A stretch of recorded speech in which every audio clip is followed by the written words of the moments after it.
Steelhead fishing in February is a whole different ball game, and if you're not using the right lures, you might be missing out on catching fish.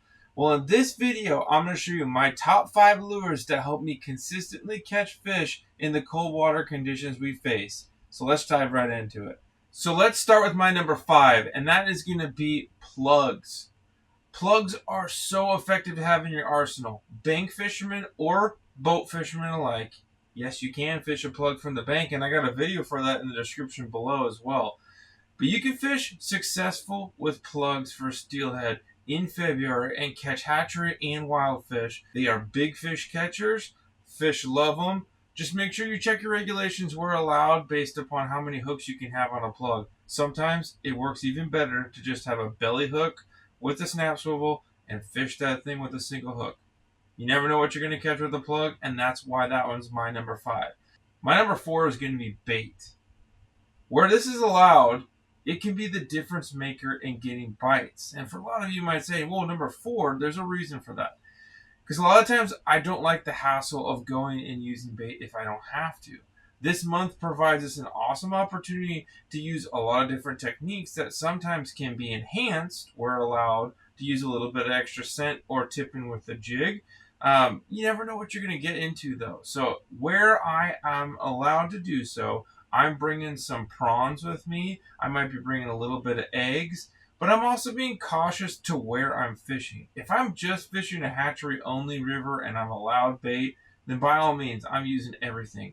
But if I'm fishing a primarily wild stream and I have a lot of fish that I'm just going to be releasing anyway, I tend to stray away from using that bait because those fish may take that a lot further down and risk the injury potential even higher. So bait is awesome. It helps potentially add to your plugs or whatever else you may be using. Just be aware of your surroundings and where you're fishing for regulations. But number 4 can be extremely good. Helps in a lot of different conditions as well. Cold, clear, high water. Bait and scent can be a difference maker in helping them find your gear. Now, my number 3 is near and dear to me. That is hardware, spoons and spinners. One of my favorite techniques because it makes you active. February can be a tough time with colder conditions at some points. A spoon or a spinner in hand can really not only wake the fish up, but it keeps you as an angler active. Some of our mornings truly are in the 20s.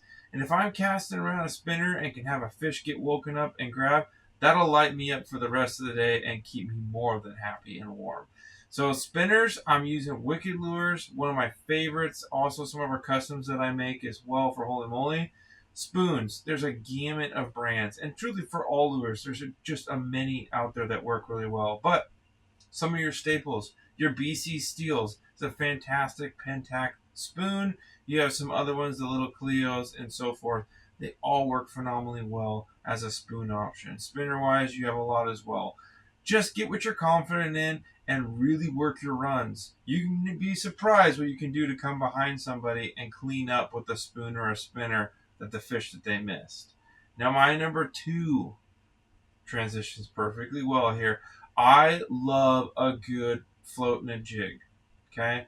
For me, jigs is a confidence booster. It's what my bread and butter in.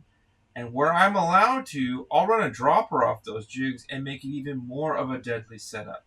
So for jigs for me, I'm running anywhere between an 1/8 ounce, if I have to based on conditions, all the way up to a 1/4 ounce. But an 1/8 ounce will do most of the time in many of the conditions. And I use the condition side itself to determine what colors I'm running because low clear might be darker colors that are more muted. However, a little more clarity, disturbance where it's a little more muddy, you might be able to bump up that color palette a little bit to something more brighter and opaque to get that fish's attention. So what might you ask then is number 1? Well, my number 1 is going to be worms for February. That has become over the years my favorite technique to run. Whether running them off a float and a jig, a worm on just a bare jig head is phenomenal. You can also tip worms on your regular jigs to enhance the profile size in itself.